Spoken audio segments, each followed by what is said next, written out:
Hello, my name is Aaron Claiborne with Wisconsin Voices for Recovery. Today I have with me Heidi to share her experience about stigma. How you doing, Heidi? I'm good, thanks. Good, good. Thank you for being here. Now I'd like to ask you, have you experienced stigmatizing language toward you?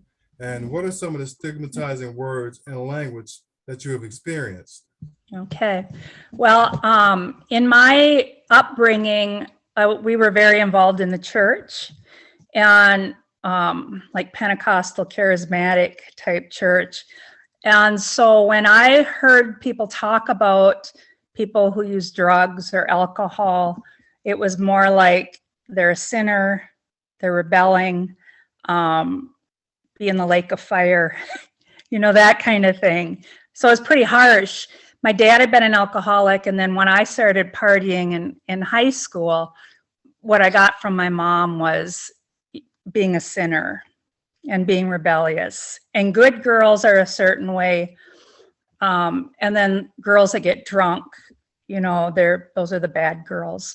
And so as I moved into that partying, because of that kind of disconnect, because of what I heard from her, I got really good at hiding it and kind of figuring out who I could talk to and who not to talk to.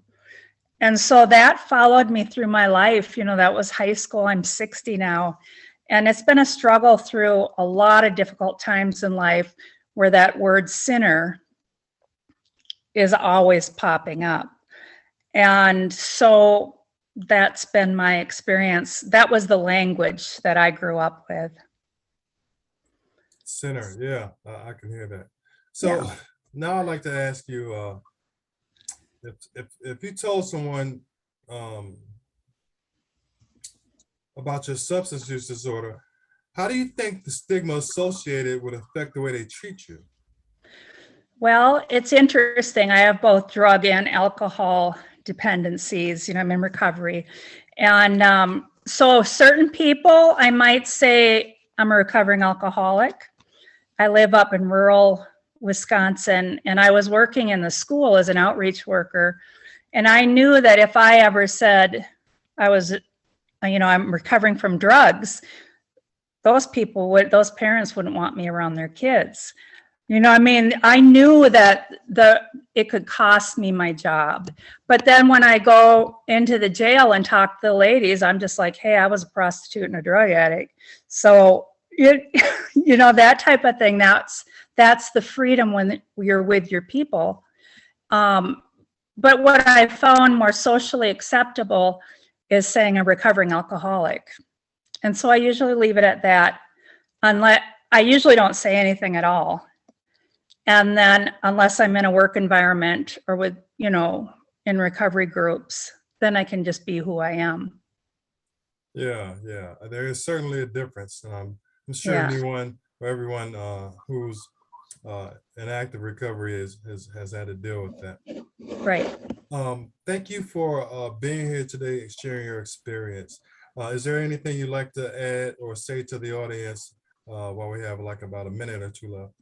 Yeah, I think I would just say, take care of yourself. Don't let what other people say cause you to relapse or to bring that shame back up, that you're a brave person when you're in recovery and you're doing a great thing. And no matter what you did in the past, you can't change that. All you can do is live a sober life, and help others. Very well spoken. Yeah, that stigma does, it brings shame. Yeah.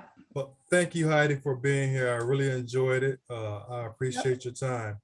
Everyone, Sure. please check back in the month of July every day for others sharing their experience with stigma.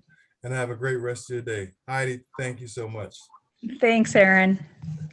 Talk to you soon. Yep.